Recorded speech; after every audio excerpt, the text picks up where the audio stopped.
My name's Zara, and here's what's happened in the environment today.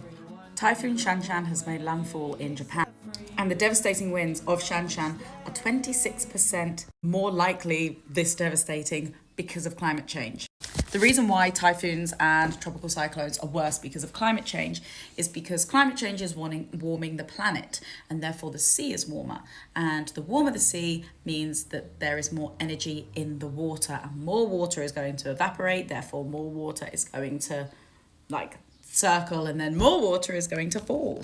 And unfortunately now we are seeing what used to be one in a century events happen every decade. And this is a prime example of that. Yemen's Houthi rebels have bombed a Greek oil tanker. Now, on this oil tanker is 1 million barrels of oil.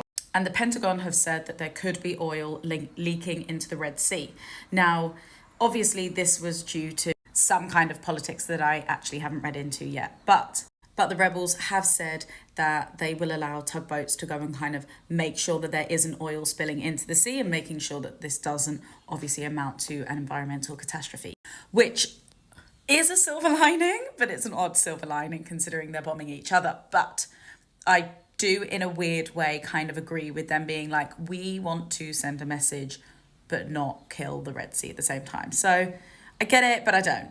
And we all know New York rent is high, and there's a lot of illegal basements in New York, meaning that they're just not safe to live in. And now with increased rainfall across the east coast of the US, a lot of these flats are beginning to leak, which means that there's an increased potential of flooding, fire, damage to goods.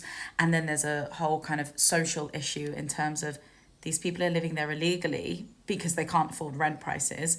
They're living there illegally, so then if their flat does catch fire or they can't live there anymore, where do they go? And unfortunately this then becomes a social housing problem, and rainfall is increasing in New York, so this will just become a greater and greater issue. And the key to that is there should be no landlords or slum landlords for a start.